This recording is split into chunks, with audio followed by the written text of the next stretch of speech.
In the summer of 1999, 7-year-old Ben and his grandfather Arthur disappeared from their backyard in Harmony Creek, Ohio, leaving behind only scattered gardening tools and a child's abandoned baseball cap. For 15 years, their fate remained a mystery that haunted the small town and consumed a mother's heart. But when a new family discovers a hidden compartment behind a false wall, they uncover secrets that will shatter everything everyone believed about that terrible night. Some disappearances are not what they seem, and some families will kill to protect their darkest truths. Before we continue with the story, tell us where you're watching from and how old you are, and subscribe to our channel to receive new stories every day that will thrill your heart. I hope you enjoy the story.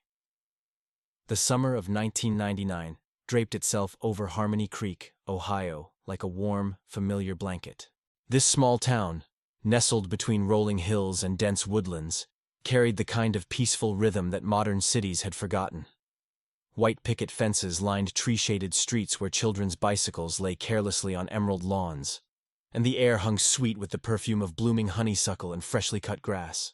Ice cream trucks played their tinkling melodies through neighborhoods where screen doors slammed shut behind barefoot children, and the biggest worry most residents faced was whether their tomatoes would ripen before the county fair.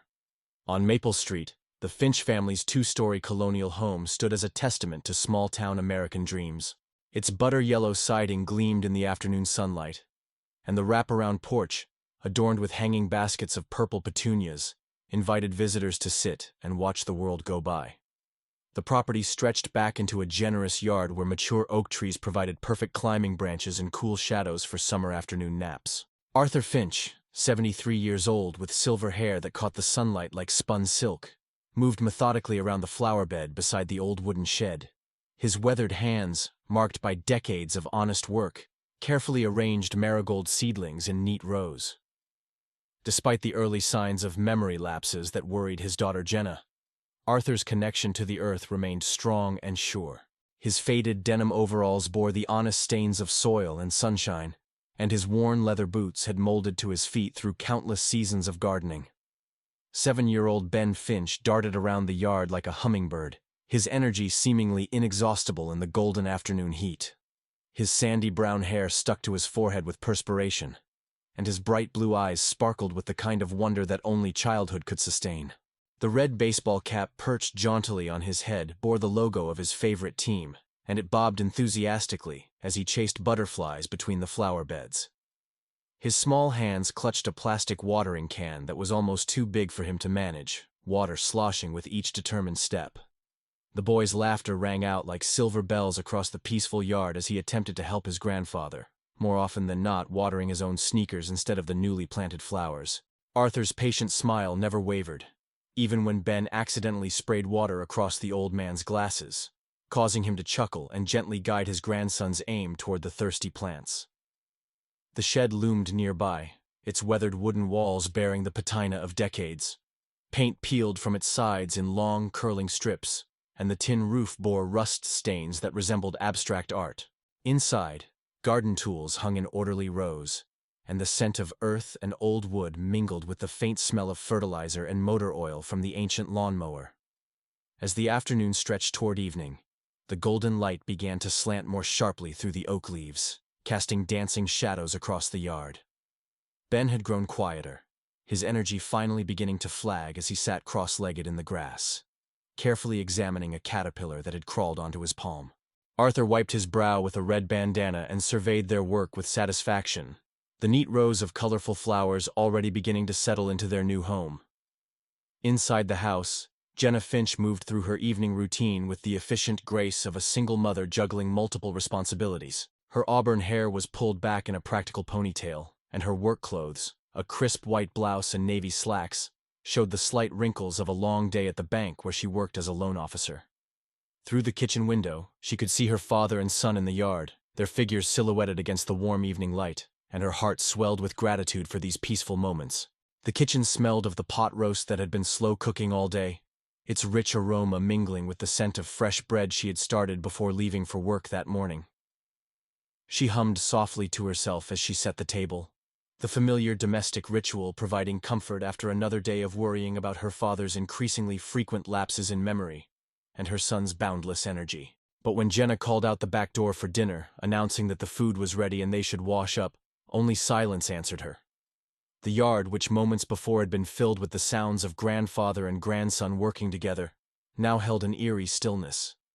Even the birds seemed to have stopped their evening songs, as if nature itself sensed that something had shifted in the peaceful tableau.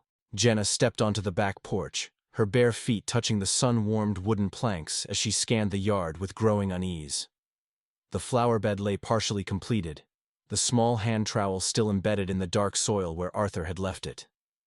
Ben's watering can sat abandoned near the shed, a small puddle of water slowly soaking into the earth beside it. The red baseball cap that had never left her son's head lay crumpled near the fence line, as if it had been hastily dropped. Her heart began to race as she called their names, her voice carrying across the suddenly menacing expanse of their backyard and into the dark tree line beyond. The forest, which had always seemed like a friendly boundary to their property, now appeared dense and impenetrable, its shadows hiding unknowable secrets. Detective Jack Carter arrived within minutes of Jenna's frantic phone call, his patrol car's red and blue lights painting the evening twilight in harsh, urgent colors that seemed completely at odds with Harmony Creek's usual serenity. Carter, a 20-year veteran of small-town policing, had handled his share of missing person cases, but something about the scene immediately set his nerves on edge. The abandoned tools, the dropped cap, the complete absence of any sign of struggle or indication of direction. It all felt wrong in ways that his experienced instincts couldn't quite categorize. 15 years had passed since that fateful summer evening, when Arthur and Ben Finch vanished from their backyard sanctuary. The butter-yellow colonial on Maple Street had weathered those years like a forgotten photograph, its paint fading to a melancholy cream, and the wraparound porch sagging slightly under the weight of abandonment and neglect. The once vibrant flower beds had surrendered to weeds and wild grass, while the mature oak trees had grown thicker and more gnarled, their branches reaching toward a sky that held secrets no one had been able to unlock. The Hammond family arrived on a crisp October morning in 2014, their moving truck rumbling down the quiet street like a herald of change. David Hammond, a software engineer with kind eyes behind wire-rimmed glasses, had been drawn to the property's old-world charm and spacious yard.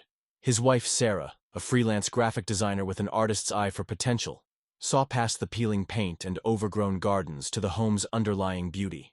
Their twin daughters, Emma and Lily, 8 years old and bubbling with excitement, raced around the property with the boundless energy that only children possess, their laughter breathing life back into spaces that had been silent for far too long. The first month of settling in passed in a blur of unpacking boxes, painting walls, and discovering the house's quirky personality. Sarah delighted in finding original hardwood floors beneath layers of old carpet, while David marveled at the solid craftsmanship of the built-in bookshelves and window seats. The girls claimed the upstairs bedrooms as their kingdoms, hanging fairy lights and arranging their stuffed animals with the serious concentration of architects planning a city. But it was the old wooden shed in the backyard that captured David's attention with its stubborn refusal to yield to time gracefully. The structure leaned slightly to one side, its weathered boards silvered with age and moisture. The tin roof bore rust stains that streaked down like tears, and the door hung askew on hinges that protested with rusty squeaks whenever the wind caught it. Inside, the musty smell of decades mingled with the sweet scent of decay, and spiderwebs draped the corners like forgotten party decorations. David had initially planned to tear the old shed down and build a modern storage solution, but Sarah convinced him to restore it instead. She envisioned it as a workshop where he could tinker with electronics, and she could set up an easel for painting. The project became a weekend ritual, with the whole family contributing their efforts to transform the neglected structure into something useful and beautiful again. On a particularly cold Saturday in November, with frost glittering on the brown grass and their breath forming small clouds in the crisp air, David was working alone in the shed while Sarah and the girls baked cookies in the warm kitchen. He had been measuring the interior walls, planning where to install new shelving, when his tape measure struck something that sounded hollow and distinctly different from the solid wood around it. Running his hands along the back wall, David felt his fingertips detect subtle inconsistencies in the wood grain and spacing. What had initially appeared to be a continuous wall revealed itself as something more complex under closer examination. The boards here were slightly newer than those around them, the wood stain not quite matching the weathered patina of the rest of the structure.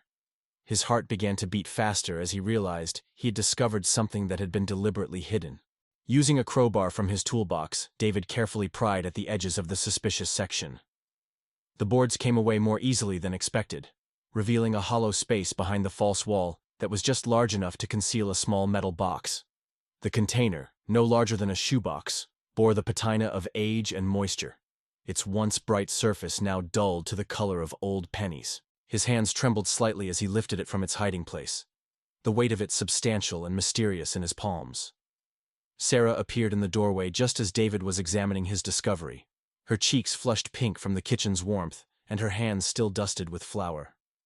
The sight of her husband crouched beside an opening in the wall, holding what appeared to be a buried treasure, stopped her mid-sentence. Emma and Lily crowded behind their mother, their eyes wide with the kind of wonder that treasure hunters must feel when they finally strike gold. The family gathered around the kitchen table as David carefully opened the corroded latches of the metal box. The hinges protested with a soft groan, as if reluctant to give up secrets that had been kept in darkness for so long. Inside, wrapped in what had once been a plastic bag, but was now brittle with age, lay 3 items that would forever change their understanding of the house they now called home. The red baseball cap emerged first, its fabric faded, but still recognizably bearing the logo of a team that had long since changed cities and names. Despite its age, something about the cap radiated the essence of childhood. The way it was shaped by small hands, the slight stretching around the bill that came from countless adjustments, the faint stains that spoke of summer afternoons and active play. Next came a pair of wire-rimmed reading glasses, their lenses still clear despite their long confinement. The frames bore tiny scratches and the gentle wear patterns that came from years of daily use, and David found himself imagining the elderly hands that had handled them with such care, the eyes that had peered through them to read bedtime stories or morning newspapers. But it was the third item that made Sarah's breath catch in her throat and sent an electric chill down David's spine. The cassette tape, its plastic case yellowed with age but still intact, bore a handwritten label in faded blue ink that simply read, "For when they come looking." The handwriting was careful and deliberate, formed by someone who understood the weight of the words they were committing to permanence. Detective Jack Carter stood before his bathroom mirror at 5:30 in the morning, studying the face that 15 years of guilt and sleepless nights had carved into something harder and more weathered than his 58 years should have produced. The silver stubble on his jaw caught the harsh fluorescent light, and the deep lines around his eyes told stories of too many cold cases and too many families left without answers. His uniform hung precisely on its hook, every crease sharp and every badge polished, but the weight of his failures pressed down on his shoulders like an invisible burden that no amount of professional competence could lift. The phone call from the Hammond family had shattered his carefully constructed morning routine like a stone through glass. After all these years, after countless nights lying awake replaying every missed clue and overlooked detail from that summer of 1999, the Finch case had risen from the dead with new evidence that made his hands shake as he reached for his car keys. The cassette tape, with Arthur's voice speaking from beyond the grave, had awakened something in Carter that he thought he had buried beneath layers of pragmatic police work and forced acceptance of unsolvable mysteries. His patrol car cut through the early morning mist that clung to Harmony Creek's empty streets like ghostly fingers, past houses where families still slept peacefully, unaware that old secrets were being dragged into the light. The dashboard radio crackled with routine morning dispatches, but Carter's mind was 15 years in the past, replaying the systematic search of the woods, the interviews with neighbors who had seen nothing, the gradual realization that Arthur and Ben had simply vanished, as if they had never existed at all. Jenna Finch answered her door wearing a faded blue robe that had seen too many sleepless nights, her auburn hair now streaked with premature silver that framed a face marked by years of unresolved grief. The woman who had once been vibrant and hopeful had been transformed into someone who existed in a perpetual state of waiting, her green eyes holding the hollow look of someone who had spent 15 years staring into an abyss that offered no answers. Her small apartment, filled with photographs of Ben at every age he had lived and shrines to memories of her father, felt like a museum dedicated to loss. When Carter explained about the discovery at the old house, about the metal box and its impossible contents, Jenna's reaction was immediate and visceral. Her hands flew to her mouth, Her body began to tremble, and tears that she had thought were long exhausted began to flow down her cheeks. The baseball cap that had never left Ben's head, the reading glasses that Arthur had worn every day. These tangible pieces of her vanished family felt like messages from the dead. Proof that somewhere in the darkness of the past 15 years, the truth had been waiting to be found. The cassette tape played on Carter's ancient desk player while they sat in his cramped office, surrounded by filing cabinets full of cold cases and walls covered with photographs of missing persons who had never come home. Arthur's voice, thin and reedy with age and fear, filled the small space with words that rewrote everything they thought they knew about that summer evening. His descriptions of Lucas, Ben's father, painted a picture of a man harboring dangerous secrets, someone whose true nature had been hidden beneath the facade of a grieving parent. Arthur's recorded words spoke of clandestine meetings, of phone calls made in whispers, of a growing certainty that Lucas was planning something terrible. The old man's voice cracked with emotion as he described his decision to hide evidence, to create a trail of breadcrumbs that someone might eventually follow when the truth finally demanded to be told. Most crucially, he mentioned a place, an abandoned trailer park on the outskirts of town, where Lucas had been seen coming and going at odd hours. The Pineview Mobile Home Court had been a thriving community in the 1980s, filled with young families and retirees who couldn't afford traditional housing but wanted the dignity of their own space. By 1999, it had already begun its slide into decay, with broken streetlights casting uneven shadows and empty lots where trailers had been repossessed or simply abandoned. Now, 15 years later, it stood as a monument to forgotten dreams, its remaining structures like rotting teeth in the jaw of progress. Carter and Jenna drove through the rusted entrance gate in silence, their vehicle bouncing over potholes that hadn't been repaired in decades. Skeletal remains of mobile homes dotted the landscape, their aluminum siding peeled away by weather and time, their windows dark and empty as dead eyes. Weeds grew through cracked asphalt, and the few trailers that remained intact bore the scars of vandalism and neglect. Following Arthur's cryptic directions from the tape, they navigated the maze of abandoned streets until they reached the back corner of the property, where a single trailer sat beneath the drooping branches of an enormous willow tree. The structure, once white, but now a sickly yellow-green with mildew and age, seemed to crouch in the shadows like a guilty secret. Its windows were covered with plywood, and the small porch sagged under the weight of accumulated debris. Jenna's breathing became shallow and rapid as they approached the trailer, her hands clenched into fists at her sides. Every step toward the decaying structure felt like walking deeper into a nightmare that had been waiting 15 years to claim her. The afternoon sun filtered through the willow branches in dappled patterns that danced across the trailer's scarred walls, creating an almost hypnotic effect that made the boundary between reality and memory blur. Carter's experienced hands worked the rusted lock on the trailer door while Jenna stood behind him, her heart pounding so loudly she was certain he could hear it. The mechanism finally gave way with a metallic screech that seemed to echo through the abandoned park like a scream. As the door swung open, musty air rushed out, carrying with it the smell of decay, dampness, and something else, something that made both of them step back instinctively. The interior of the trailer felt like stepping into a time capsule that had been sealed with secrets and sorrow. Carter's flashlight beam cut through the stagnant air, revealing a space that seemed frozen in the moment of abandonment. Dust motes danced in the narrow shaft of light like tiny ghosts, and the floorboards creaked ominously under their cautious footsteps. The walls, once covered in cheerful wallpaper with small blue flowers, now bore water stains that had created abstract patterns resembling tears streaming down aged cheeks.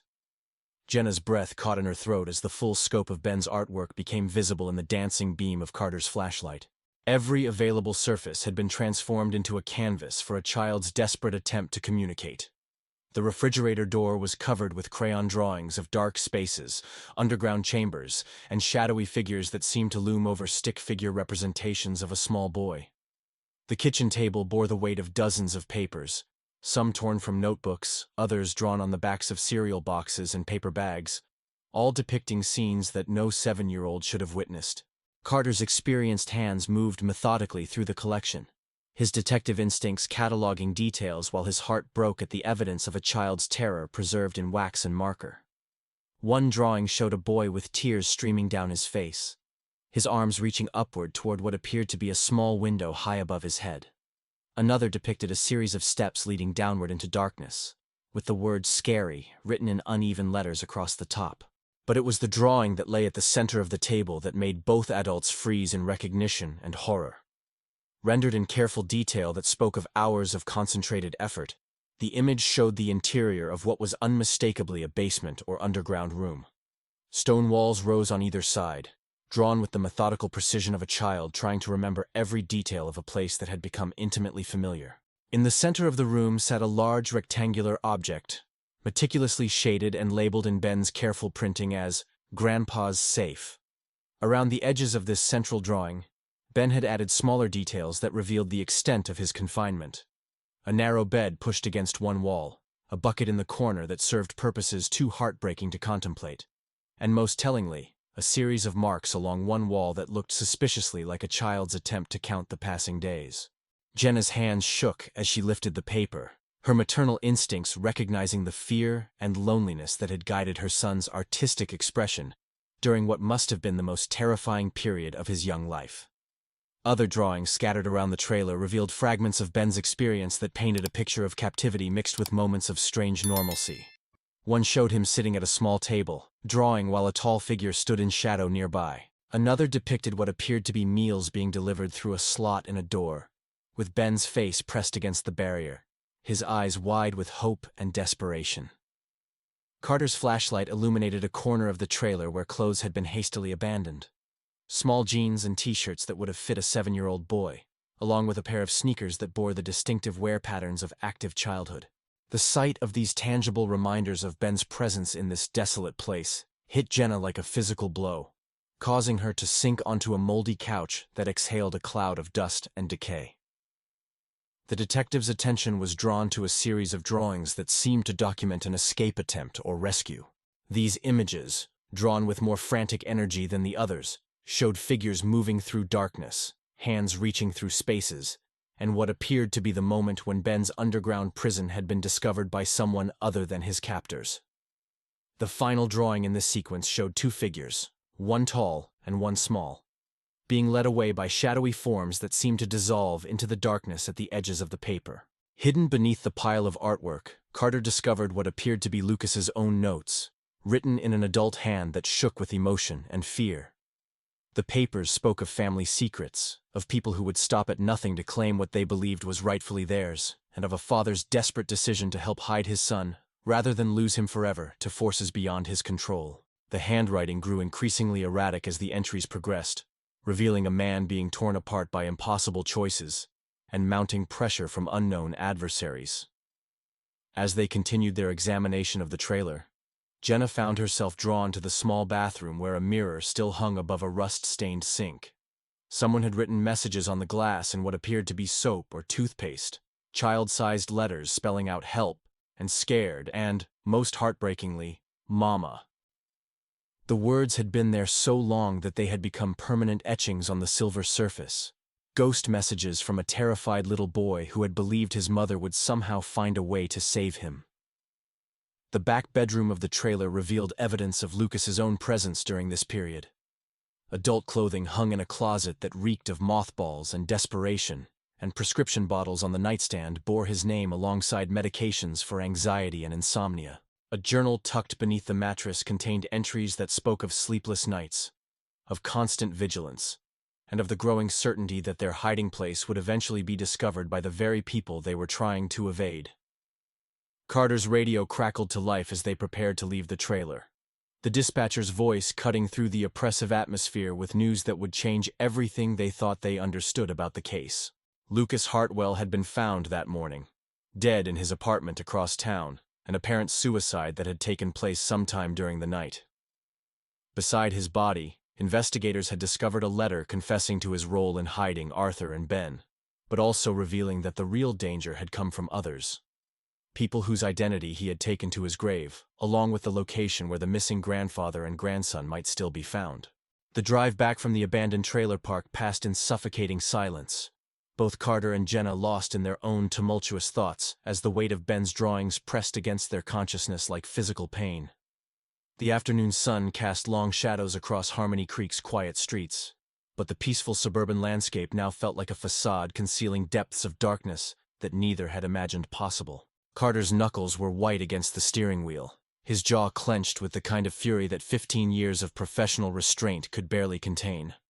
Lucas Hartwell's apartment building stood like a monument to middle-class mediocrity, its brown brick exterior and generic landscaping designed to blend into the background of ordinary American life. The parking lot was half empty in the late afternoon, with scattered vehicles belonging to residents who worked conventional jobs and lived conventional lives, unaware that one of their neighbors had been harboring secrets that reached back 15 years into the darkest corners of family dysfunction and criminal conspiracy. Carter's badge gained them entry through the building's security door, past a lobby that smelled of industrial carpet cleaner and the lingering ghosts of 1,000 mundane conversations. The elevator climbed to the third floor with mechanical precision, its fluorescent lights flickering intermittently and casting harsh shadows that seemed to dance with malevolent intent. Jenna's breathing had become shallow and rapid, her hands trembling with a mixture of anticipation and terror as they approached the moment she had both dreaded and longed for during 15 years of sleepless nights.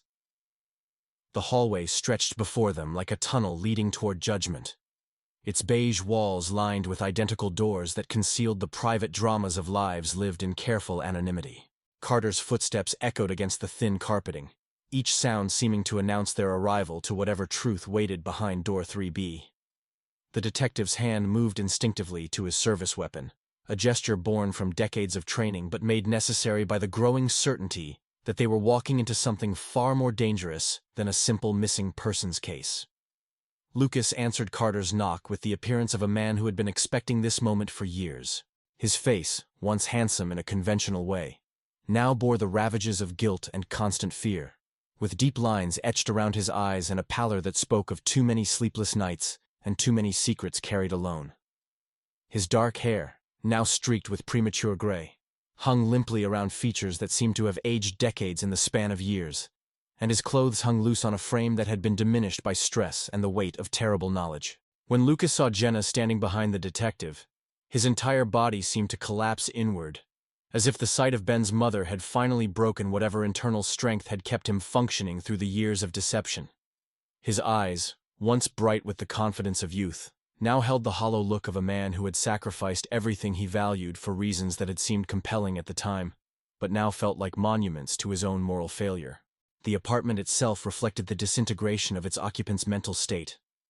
What had once been a comfortable living space had devolved into a shrine to paranoia and obsession. The windows were covered with heavy curtains that blocked out all natural light, creating an atmosphere of perpetual twilight that seemed designed to hide both occupant and secrets from the outside world. Papers covered every available surface, creating a maze of documentation that spoke of years spent researching family genealogies, legal precedents, and what appeared to be extensive background checks on dozens of individuals whose connection to the case remained unclear. Photographs of Ben at various ages covered one entire wall, creating a gallery of childhood that felt simultaneously loving and deeply disturbing. Some images showed the boy playing happily in the yard with Arthur. Others captured quiet moments of grandfather and grandson working together in the garden, but all had been annotated with dates and locations, written in Lucas's increasingly erratic handwriting. Red strings connected various photos to newspaper clippings, legal documents, and what appeared to be surveillance photographs of people whose faces meant nothing to Carter or Jenna, but clearly held significance for the man who had assembled this elaborate conspiracy theory made manifest. As Lucas began to speak, his voice carried the hollow quality of someone confessing sins that had eaten away at his soul for years. His words painted a picture of family obligations that had nothing to do with love and everything to do with money, power, and the kind of generational wealth that some people would kill to protect. He spoke of his own family, the Hartwells, as if they were a criminal organization operating under the facade of respectability, with tentacles reaching into legitimate businesses and institutions that gave them the resources to hunt for what they considered rightfully theirs. The story that emerged from Lucas's confession was one of inheritance and betrayal, of a trust fund established by Ben's great-grandfather that would pass to the boy on his 18th birthday, making him the inheritor of millions of dollars that various family factions believed should flow to them instead. Lucas described with growing agitation how his own relatives had begun making subtle threats, how they had started following Ben to school, how they had made it clear that the child's continued existence was an obstacle to their financial security that would eventually need to be removed. Arthur, according to Lucas, had discovered the plot through his own investigation into the family's increasingly suspicious behavior. The old man's early-stage dementia had actually worked in his favor, allowing him to ask innocent-seeming questions and observe family dynamics without anyone suspecting that he was systematically uncovering a conspiracy to harm his beloved grandson.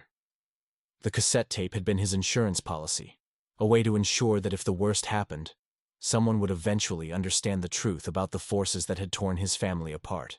Lucas's hands shook as he described the night when Arthur had come to him with proof of the family's intentions and a desperate plan to save Ben by making both of them disappear completely. The basement that Ben had drawn in such careful detail belonged to an abandoned property that Arthur owned on the outskirts of town, a place where they could hide while Lucas worked to expose the conspiracy and neutralize the threats against his son's life. But the plan had been discovered before it could succeed. Lucas's voice broke as he described how his own family had found the hiding place, how they had taken Arthur and Ben in the middle of the night, and how his attempts to rescue them had been met with threats against not only his own life but against Jenna as well. His confession painted him as a coward who had chosen his own safety over his son's welfare, a decision that had haunted every moment of the 15 years that had passed since that terrible night. The apartment seemed to grow smaller and more oppressive as Lucas revealed the final, most horrifying truth. The Hartwell family had not killed Arthur and Ben immediately, as he had feared they would. Instead, they had kept them alive as leverage against him, moving them from location to location like pieces in a deadly game of chess that had been playing out for years. His suicide attempt the night before Carter and Jenna found the trailer had been triggered by a phone call informing him that his family's patience had finally run out, that Arthur and Ben would be eliminated unless Lucas surrendered his own claim to the inheritance that had caused all this suffering. The old Finch property looked different in the fading light of evening, transformed from the nostalgic family home it had once been into something that felt heavy, with secrets and unspoken truths. Carter and Jenna stood before the weathered shed where David Hammond had made his discovery just days earlier, but now the structure seemed to loom with ominous purpose rather than simple decay. The tin roof caught the last rays of sunlight and threw them back in harsh reflections that made both visitors shield their eyes, as if the building itself was trying to blind them to whatever lay hidden within its walls. The shed's interior had been transformed by the Hammond family's renovation efforts, with new shelving and improved lighting that made the space feel almost cheerful compared to the tomb-like atmosphere they had expected. But it was the opening in the back wall, now fully exposed and gaping like a wound in the wooden structure, that drew their attention with magnetic force. The false wall had been completely removed, revealing a narrow staircase that descended into darkness so complete it seemed to swallow Carter's flashlight beam before it could illuminate the depths below. Jenna's breathing had become rapid and shallow as she stared into the opening, her maternal instincts warring with 15 years of grief and desperate hope. Every fiber of her being wanted to rush down those stairs immediately, to find her son and father and end the nightmare that had consumed her life since that terrible summer evening.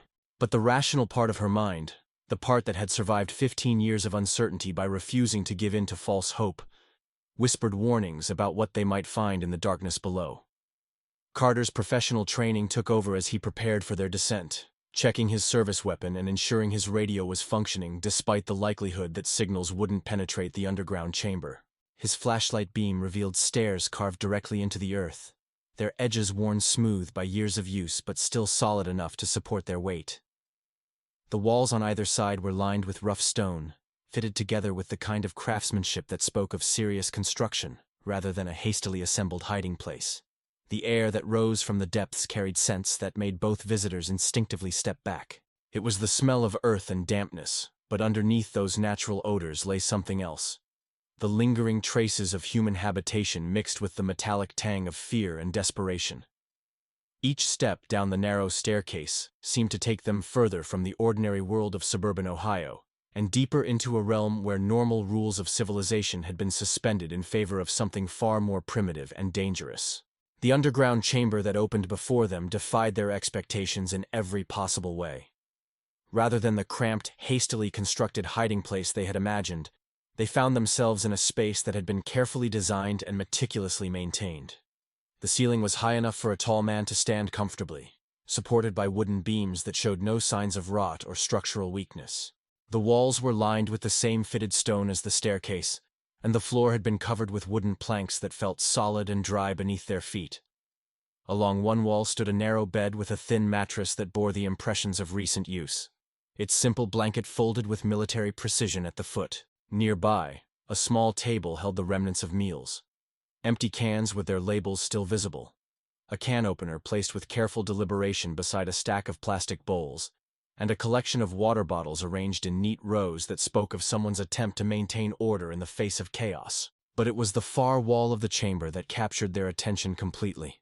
For there, exactly as Ben had drawn it in his childhood artwork, stood the safe that had featured so prominently in his desperate attempts to communicate with the outside world. The metal box was larger than they had expected from a 7-year-old's perspective, standing nearly 4 feet tall and 3 feet wide, its surface bearing the patina of age but showing no signs of rust or deterioration.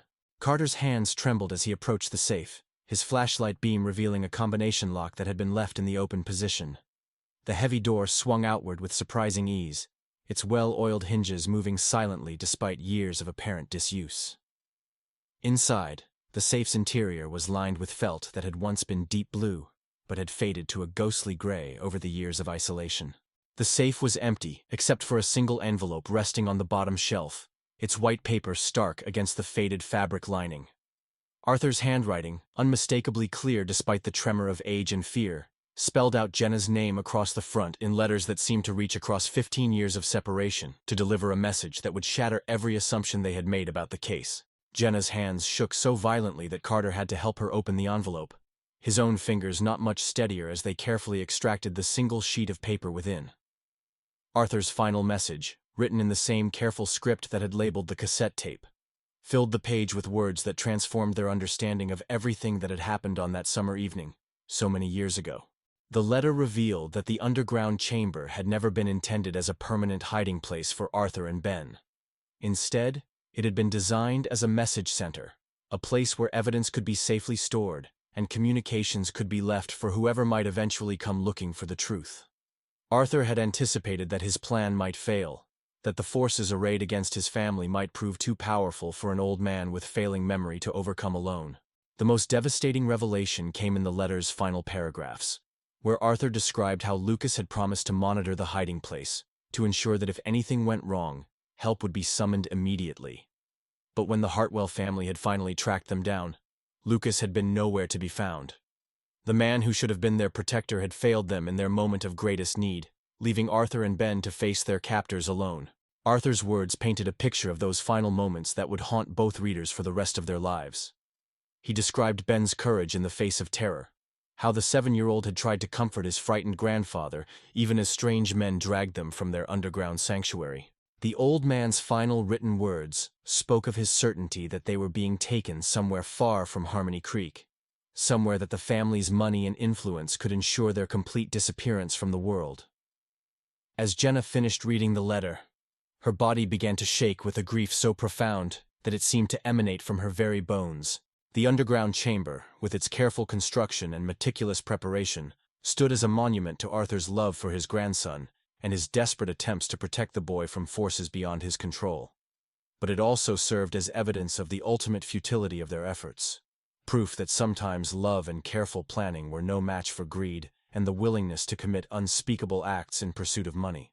Carter's radio crackled to life in the oppressive silence of the underground chamber, the dispatcher's voice cutting through their shock with news that would add one final layer of horror to an already unbearable situation. Lucas Hartwell's body had been discovered in his apartment, the victim of an apparent suicide that had occurred sometime during the previous night. Beside his body, investigators had found additional documents that provided names and addresses for the Hartwell family members who had orchestrated the disappearance, but also revealed that the trail had gone cold years ago when the family had liquidated their American assets and disappeared into the international web of offshore banking and corporate shells that protected the truly wealthy from the consequences of their actions. The small medallion that Arthur had mentioned in his final letter lay hidden in a secret compartment at the very back of the safe, discovered only when Carter's thorough search revealed a false bottom that yielded to gentle pressure. The gold disc, no larger than a silver dollar, bore an intricate engraving that seemed to shift and change in the wavering beam of his flashlight. At its center, an elaborate family crest depicted intertwining serpents wrapped around a sword, with Latin words circling the border that neither Carter nor Jenna could immediately translate. But it was the symbols etched around the edge, a series of numbers and letters that looked more like a code than decorative flourishes, that suggested this medallion was more than mere family jewelry. The drive back to the Harmony Creek Police Department passed in a haze of exhaustion and renewed purpose.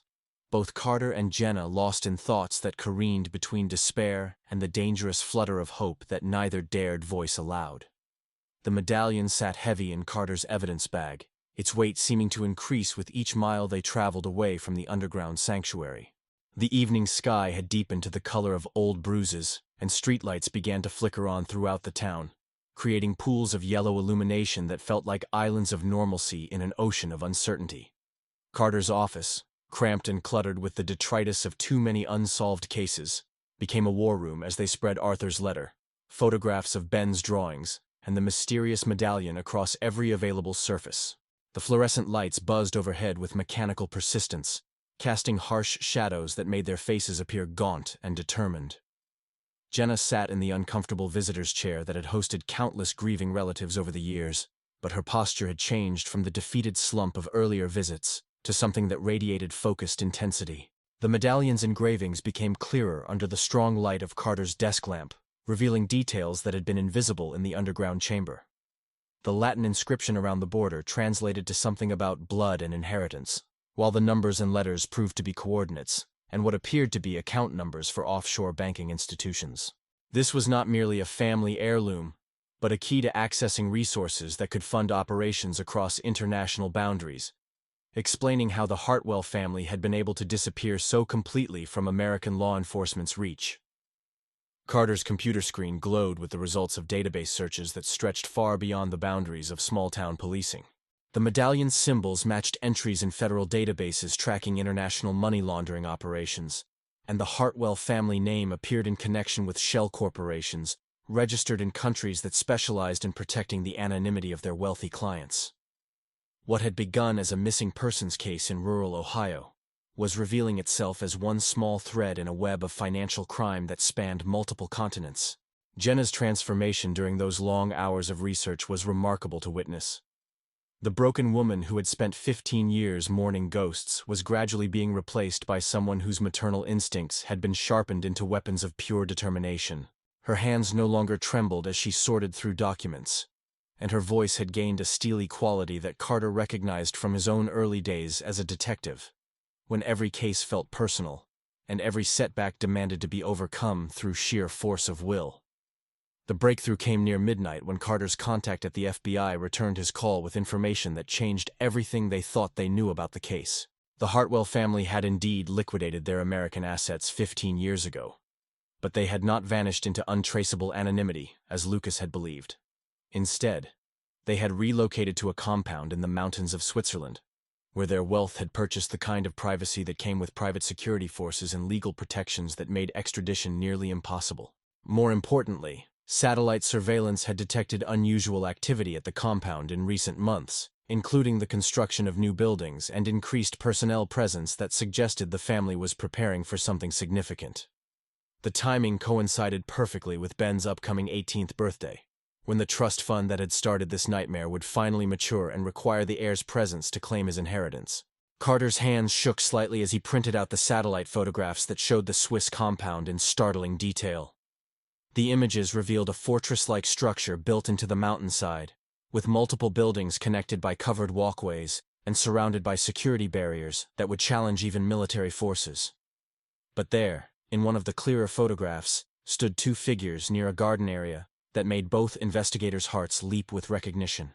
The taller figure moved with the careful gait of an elderly man, while the smaller one, despite the grainy resolution, carried himself with the unmistakable energy of youth.